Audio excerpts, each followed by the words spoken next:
Semua Bapak Ibu, sebelum kita mendengarkan firman, saya mengajak kita berdoa terlebih dahulu. Bapa, di dalam nama Yesus, kami senantiasa percaya bahwa Engkau itu sangat baik. Bukan hanya karena pengetahuan, tetapi secara fakta nyata, kami melihat bahwa semua buah pekerjaan-Mu itu luar biasa dalam kehidupan kami. Karena itu pagi hari ini waktu kami datang, kami rindu hidup kami ini semakin diarahkan dan dituntun oleh Tuhan. Kami percaya bahwa firman-Mu itu hebat. Firman-Mu itu bisa memberikan kecerdasan buat orang-orang yang tidak berpengalaman. Firman-Mu itu dapat menghibur setiap hati yang kosong. Firman-Mu itu dapat memberikan kesembuhan buat setiap orang-orang yang sakit. Firman-Mu itu bisa memberi solusi buat orang-orang yang memerlukan jalan keluar. Firman-Mu itu dapat menguatkan orang-orang yang lemah. Firman-Mu itu dapat memberikan kemenangan buat orang-orang yang sering kali mengalami kegagalan. Firman-Mu itu hebat. Karena itu biarlah pagi hari ini Engkau memperlengkapi hamba-Mu untuk menyampaikan pesan yang telah Tuhan titipkan. Engkau tahu keterbatasan hamba-Mu, keterbatasan dalam memahami maksud secara total, kehendak-Mu, keterbatasan dalam mengkomunikasikan secara tepat dan akurat terhadap setiap orang-orang yang akan mendengarkan firman-Mu. Engkau tahu hamba-Mu ini memiliki keterbatasan. Tetapi jika Tuhan mengizinkan memberikan pesan ini melalui hamba-Mu, Tuhan perlengkapi hamba-Mu dari kuasa Allah yang maha tinggi, sehingga betul-betul firman yang disampaikan itu bukan hanya sekedar sebuah paparan informasi, tetapi ada sebuah nuansa impartasi yang akan Engkau lakukan di tengah-tengah kami. Kami rindu, kami bukan hanya mendengarkan sebuah kata-kata yang indah, tapi kami rindu mendengarkan sebuah firman yang memiliki daya ubah terhadap setiap kehidupan kami. Terima kasih, kami siap mendengarkan firman-Mu. Hanya di dalam nama Tuhan Yesus Kristus, dan kita semua sama-sama berkata amin. Baik, pembacaan hari ini diambil dari Mazmur 135 sampai Mazmur 138. Nah, jika Bapak Ibu membaca dari 4 pasal ini, kita bisa melihat bahwa 4 pasal ini 135, 136, dan 138 itu punya atmosfer yang kuat tentang ucapan syukur, Bapak Ibu. Ya, Bapak Ibu bisa melihat dan membaca tadi Mazmur 135, 136, 138 itu berbicara tentang masalah ucapan syukur. Karena itu pagi hari ini saya akan memberikan tema khotbah saya adalah The Power of Thankful Heart. Ya. The Power of Thankful Heart, atau kekuatan dari ucapan syukur. Nah, saya akan mengajak kita membaca 1 Tesalonika 5 ayat 18. Ya, kekuatan dari ucapan syukur. Kalau ucapan syukur tidak penting, tidak mungkin 135 sampai 138 itu 3 pasal secara berturut-turut itu berbicara tentang masalah ucapan syukur. 1 Tesalonika 5 ayat 18 dikatakan di sana, mengucap syukurlah dalam segala hal. Ya, garis bawahi kata-kata segala hal. Sebab itulah yang dikehendaki Allah di dalam Kristus Yesus bagi kamu. Di sana dikatakan mengucap syukurlah dalam segala hal. Ya. Berarti mengalami hal baik mengucap syukur. Mengalami hal buruk mengucap syukur. Ya, mengucap syukurlah dalam segala hal. Sehingga kalau saya simpulkan ayat ini mengatakan mengucap syukurlah setiap detik, mengucap syukurlah setiap saat, Bapak Ibu. Berarti kalau Tuhan mengatakan mengucap syukurlah setiap saat, Tuhan ingin bahwa mengucap syukur itu menjadi sebuah gaya hidup, menjadi sebuah budaya, menjadi sebuah lifestyle dalam kehidupan kita sehari-hari. Ya, mengucap syukurlah setiap saat. Nah, kita melihat ada beberapa budaya yang Tuhan ajarkan. Ya. Tetapi jarang sekali Tuhan mengajarkan dan Tuhan meminta kita melakukan setiap detik seperti mengucap syukur. Ibadah rata-rata seminggu sekali atau seminggu 2 kali. Ya. Kita tahu bahwa ibadah itu penting. Itu aja Alkitab katakan seminggu oke lah sekali, 2 kali ya. Merenungkan firman siang dan malam. Sehari 2 kali. Merenungkan firman penting. Alkitab katakan standarisasinya 2 kali sehari. Mengampuni, apakah mengampuni itu penting? Wow, mengampuni itu penting. Mengampuni itu membuktikan faktor pembeda. Ya. Kita ini bakal masuk kerajaan surga atau tidak. Ya, mengampuni. Ya, kalau engkau tidak mengampuni, maka Tuhan pun tidak akan pernah mengampunimu. Ya. Mengampuni itu menentukan ya kita masuk dalam kerajaan surga atau tidak. Dan Alkitab mengatakan mengampuni itu 70 kali 7 kali. 490, 70 kali 7. Satu hari itu 1440 menit. Kalau dibagi 490 itu berarti artinya Tuhan ingin kita melakukan pengampunan itu 3 menit sekali. Yang 3 menit sekali itu aja penting. Apalagi di sini dikatakan mengucap syukurlah dalam segala hal. Mengucap syukurlah setiap detik Bapak Ibu. Nah, saya merenungkan kenapa mengucap syukur itu sangat penting. Ternyata saya mendapati dalam kebenaran firman Tuhan, kenapa sampai setiap detik kita ini diminta untuk mengucap syukur. Ternyata mengucap syukur itu adalah kunci pemicu hadirnya mujizat Tuhan dalam kehidupan kita. Ya, sekali lagi saya katakan, ternyata ucapan syukur itu adalah kunci pemicu. Kunci picu dan kunci pacu hadirnya mujizat Tuhan itu dalam kehidupan kita. Kenapa? Karena seperti ini. Ucapan syukur, orang bisa mengucap syukur, artinya dia adalah orang yang memiliki iman yang sangat kuat. Ya, ngalami hal baik bisa terima kasih Tuhan. Ngalami hal buruk bisa tetap terima kasih Tuhan. Berarti dia memiliki iman yang tidak tergoncangkan. Ya. Jadi sekali lagi orang mengucap syukur, itu bukti bahwa dia memiliki iman yang sangat kuat. Dan Alkitab itu mengatakan, prinsip kerajaan Allah itu mengatakan, prinsip kerajaan surga mengatakan, level iman itu selalu menentukan level anugerah. Itu selalu. Ya. Tingkatan iman kita itu sangat menentukan tingkatan anugerah Tuhan, tingkatan mujizat yang akan kita terima. Karena itu kenapa? Orang yang rutin, orang yang rajin mengucap syukur, hidupnya itu selalu dibanjiri dengan yang namanya anugerah dan mujizat Tuhan. Kita sering mendengar bahwa pujian penyembahan itu bisa menghadirkan mujizat. Ya. Tembok Yeriko dikelilingi 13 kali runtuh. Ya. Sayang sekali yang dikopi orang, yang dimaknai orang itu adalah dikelilinginya. Ya. Tembok Yeriko dikelilingi 13 kali runtuh. Sehingga saya ingat pada zaman dahulu, wah segala sesuatu dikelilingi. Loh, bukan masalah Yeriko dikelilingi 13 kalinya yang membuat tembok Yeriko itu runtuh, bukan. Tapi permasalahannya mereka mengelilingi tembok Yeriko itu dengan ucapan syukur, dengan pujian penyembahan. Jadi kuncinya itu bukan kelilingnya. Kuncinya itu adalah pujian penyembahan yang mereka lakukan. Ya. Seringkali orang karismatik meyakini pujian penyembahan itu menghadirkan mujizat. Kenapa? Karena pujian penyembahan itu bukankah manifestasi dari ucapan syukur? Kita ini bisa memuji menyembah itu karena kita ini ada hati ucapan syukur. Karena itu kenapa orang yang suka menggerutu, mereka sulit menyembah Tuhan. Orang yang suka ngomel, mereka itu akan sulit untuk menyembah Tuhan. Kalian seorang penyembah itu adalah ahli mengucap syukur. Karena itu Bapak Ibu bisa lihat ya, penyembahan apa menghadirkan mujizat? Penyembahan itu lahir dari ucapan syukur. Ucapan syukur itu menghadirkan mujizat. Karena itu kenapa pujian penyembahan itu bisa menghadirkan mujizat dalam kehidupan kita. Nah, saya akan menunjukkan satu perikop saja.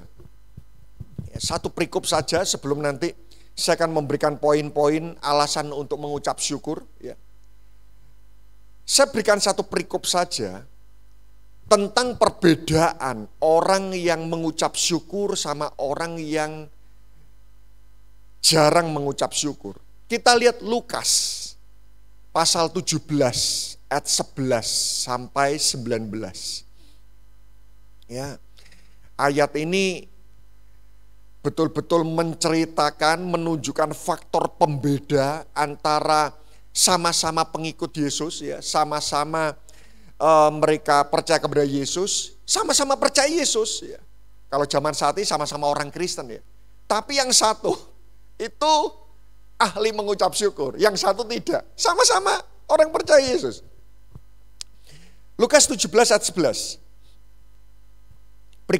Perikopnya tentang 10 orang kusta.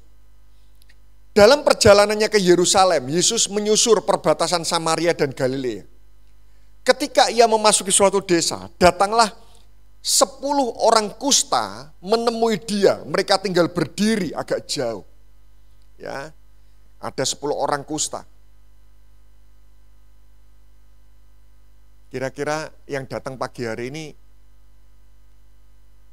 apakah ada yang pernah terkena penyakit kusta?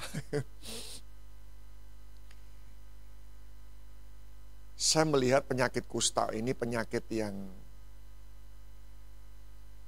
sangat berat. Ya. Baik secara labeling maupun secara status sosial maupun secara dampak dalam kehidupan kita, seumur hidup kita. Orang penyakit kusta pada zaman dahulu ini adalah penyakit hukuman Tuhan. Ya. Karena itu kenapa Miriam Harun memberontak kusta, Gehazi kusta. Jadi orang kena penyakit kusta itu sudah secara tekanan sosial, orang-orang tahu bahwa dia dihukum oleh Tuhan. Dan penyakit kusta itu tidak bisa disembuhkan. Pada zaman dulu tidak bisa disembuhkan, tidak bisa dioperasi, tindakan apapun itu tidak bisa menyembuhkan. Sehingga kenapa penyakit kusta itu dikatakan mereka sudah mati selagi hidup. Karena jari-jarinya itu bisa protol satu persatu, saudara. Ya, mereka bisa mati rasa, mereka tidak terasa, bahkan jari-jari mereka protol itu mereka tidak terasa. Wow, ini tidak mudah. Ya. Dan mereka itu diasingkan. Jadi orang kusta itu hanya boleh kumpul dengan orang kusta. Ya, saudara yang pernah dirawat di rumah sakit pasti bisa membayangkan ya, dirawat di rumah sakit itu, apalagi kalau kita ini ngambil kelas yang bangsal, kelas 3 ya. Aduh, itu tidak mudah, saudara. Lihat kanan, kiri, orang sakit semuanya, mental itu bisa down. Sama, orang kusta itu diasingkan seumur hidup mereka dan dikumpulkan dengan orang penyakit kusta. Jadi kalau mereka punya keluarga, mereka tidak boleh kumpul dengan keluarga. Karena itu secara tekanan sosial, secara kesendirian, secara mentalitas, dan sampai mati mereka itu tidak bisa berjumpa dengan orang lain. Itu tidak mudah, tidak mudah. Ya. Coba kita lihat. Saya percaya di tempat ini tidak ada satupun mungkin saudara yang punya penyakit seberat penyakit kusta. 13. Ya. 10 orang kusta menemui dia, mereka tinggal berdiri agak jauh. Ayat 13. Dan berteriak, Yesus Guru, kasihanilah kami. Mereka berteriak. Kenapa mereka berteriak? Karena orang kusta tidak bisa mendekat kepada orang lain yang sembuh, yang sehat maksud saya. Ya, sehingga mereka berteriak. Lalu Yesus memandang mereka dan berkata, pergilah, perlihatkanlah dirimu kepada imam-imam. Dan sementara mereka di tengah jalan, mereka menjadi tahir atau sembuh. Ya, 10-10-nya sembuh. 15. Seorang dari mereka, 10 yang sembuh, tapi ini seorang dari mereka, ketika melihat bahwa ia telah sembuh, kembali sambil memuliakan Allah dengan suara nyaring. Wow. Memuliakan Allah dengan suara nyaring. 10-10-nya sembuh, 10-10-nya diberkati Tuhan. Tapi satu yang kembali. Lalu tersungkur di depan kaki Yesus. Dan mengucap syukur kepadanya. 10-10-nya sembuh, tapi cuma satu yang mengucap syukur. Orang itu adalah seorang Samaria. Lalu Yesus berkata, bukankah ke-10 orang tadi semuanya telah menjadi tahir? Di mana yang 9 orang itu? Tidak adakah di antara mereka yang kembali untuk memuliakan Allah selain daripada orang asing ini? Yesus tanya. 10-10-nya sembuh. Tapi kenapa cuma satu yang datang untuk berterima kasih? Di mana yang 9 lagi? Ya, di mana yang lain? Saya percaya waktu Yesus menyampaikan hal ini, dia bertanya, mana ini orang-orang yang sudah kuberi hadiah ini, sudah kuberi kesembuhan, mana mereka? Kok cuma satu yang kembali? Kenapa cuma satu orang mengucapkan terima kasih? Saya percaya Allah itu bukan gila hormat, Allah itu bukan haus ucapan terima kasih. Tapi ada satu prinsip yang penting yang ingin Allah tanamkan di balik ucapan syukur. 19.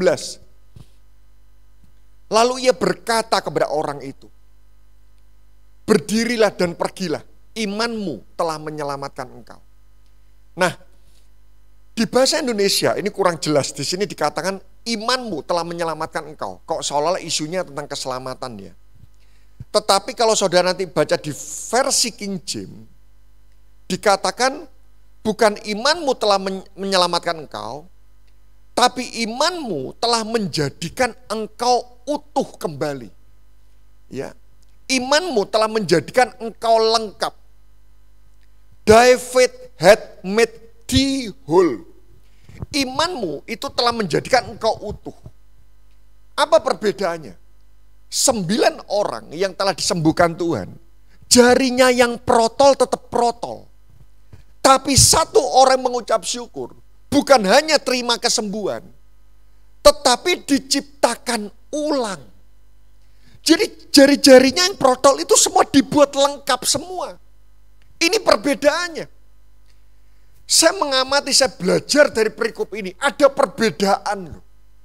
Orang yang mengucap syukur atas berkat yang Tuhan berikan, sama orang yang dia tidak mengucap syukur, beda. Yang tidak mengucap syukur sakit sembuh. Yang mengucap syukur sakit dibuat Tuhan utuh kembali. Ada faktor pembeda. Karena itu kenapa saya menyimpulkan ucapan syukur itu membuat kita mengalami yang namanya lompatan anugerah dan lompatan mujizat. Bukan cuma iman kesembuhan, tapi iman penciptaan ulang. Ya. Saya ingat pada waktu anak saya sakit jantungnya bocor itu, saudara. Saya ingat pada waktu saya mengalami guncangan karena itu adalah anak pertama saya ya.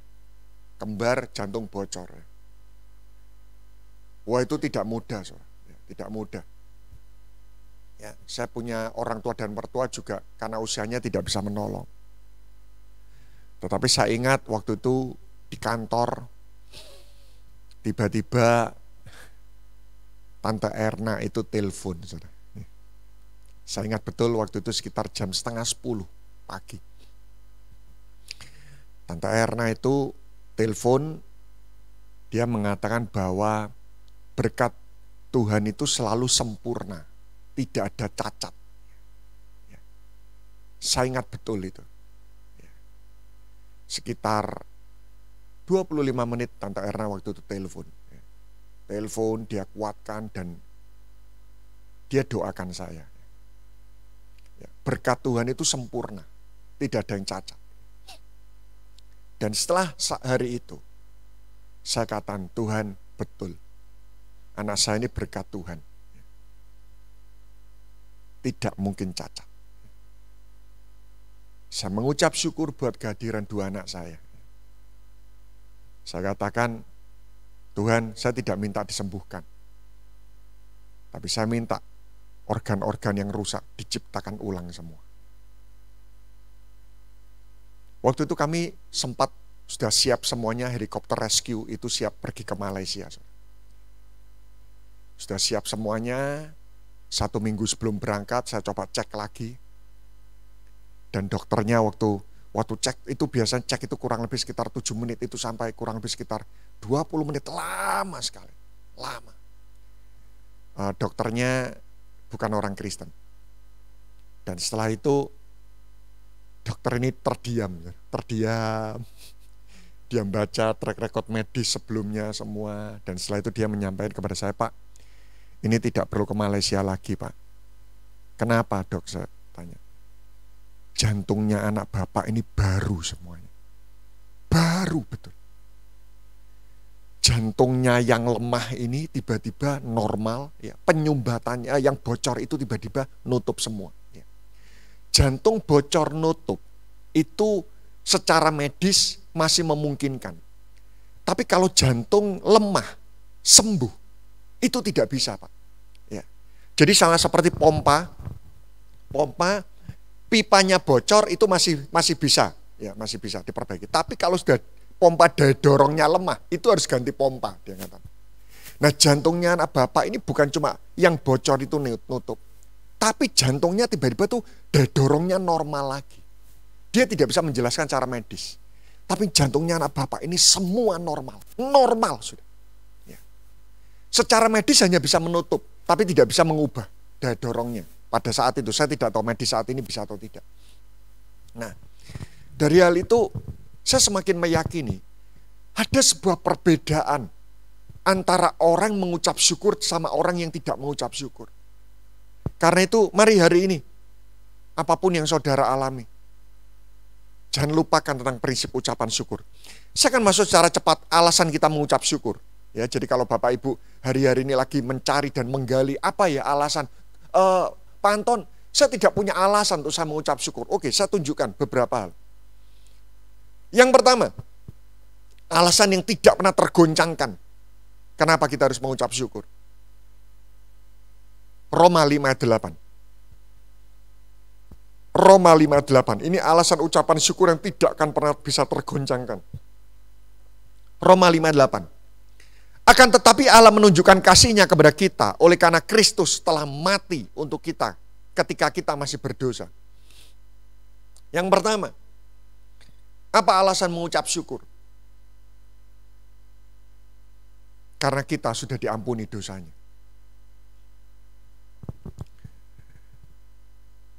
Apakah mau atau seperti ini?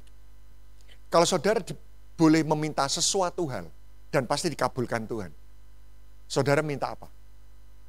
Saudara minta semua harta kaya, sehat, Tuhan berikan semua. Tapi dosamu tidak diampuni. Kira-kira mau atau tidak? Kaya, sehat, tapi endingnya masuk kerajaan neraka. Buat apa? Faktanya dalam hidup ini, salah satu hal yang terpenting itu adalah hidup kita itu diampuni. Buat apa kita ini seolah-olah kita happy, gembira, bahagia, semuanya, tapi endingnya masuk kerajaan gelap. Karena itu kenapa salah satu alasan saya pribadi bisa selalu mengucap syukur. Kenapa? Karena Tuhan telah mengampuni dosa. Yang kedua, alasan mengucap syukur. Karena kita sampai saat ini masih diberi kekuatan dalam menghadapi masalah. Saudara bisa lihat rumah sakit jiwa, itu mereka tidak kuat menghadapi masalah. Ya. Ya. Di luar Taman Eden jadinya Edan. Ya. Jika kita ini masih belum dalam tanda kutip, ya, kita masih belum gila, artinya kita ini masih diberi kekuatan untuk mengucap syukur. Ya. Saudara pasti tahu Michael Jackson. Ya, Michael Jackson, wah ternama, terkenal. Rumahnya itu ada di sebuah pulau sendiri sehingga orang kalau ke sana harus naik helikopter. Tapi Michael Jackson tidak bisa tidur. Sehingga dokter beri obat sampai kelebihan dosis, sampai overdosis. Tidak bisa tidur. Saudara bisa ngelihat biografinya. Dia tidak bisa tidur. Wah, orang tidak bisa tidur itu berat loh, saudara. Kita tidur, tidak bangun-bangun. Dibangunkan, ya. Duduk sebentar tidur. Ini Michael Jackson. Sampai ke dokter, overdosis karena dia tidak bisa tidur. Robin Williams, komedian terkenal, ya. Gantung diri. Kenapa? Karena stres, khawatir, di film berikutnya dia tidak bisa lucu lagi. Loh, bayangkan. Wah, ini saya baru tahu. Robin Williams, komedian terkenal sekali. Ya, terkenal sekali. Ternyata dia stres kalau sampai akhirnya dia main film berikutnya tidak lucu, tidak laku di pasar. Dia stres, akhirnya dia gantung diri. Dalam bekerja kita dapat tekanan dari atas, dari samping, dari bawah. Sehingga jika sampai saat ini kita masih diberi kekuatan dalam menghadapi masalah, ucap syukur. Yang ketiga, alasan kita mengucap syukur. Karena progres kehidupan yang Tuhan berikan.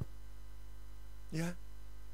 Saudara bisa beli kendaraan baru, saudara bisa beli baju baru, saudara mungkin saat ini ada yang sedang renovasi rumah atau apapun. Tuhan tetap berikan progres. Ya, ucap syukurlah. Yang keempat, kesehatan. Kesehatan itu mahal. Kita nabung berapapun, tapi kalau sudah sakit, habis semuanya. Sadarkah kita bahwa kesehatan ini adalah salah satu harta yang sangat mahal, terutama hari-hari ini. Karena itu, mari ucap syukur setiap detik. Ada faktor pembeda antara orang yang rutin dan ahli mengucap syukur sama orang yang jarang mengucap syukur. Mari kita berdoa.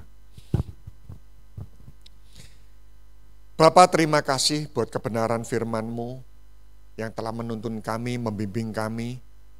Kami berdoa agar kami dapat selalu menjadi pribadi-pribadi seorang penyembah. Menyembah Engkau selalu. Dan ternyata kalian seorang penyembah itu adalah ahli mengucap syukur. Karena itu kenapa penggerutu-penggerutu dan pengeluh itu hidupnya itu jauh dari anugerah Tuhan.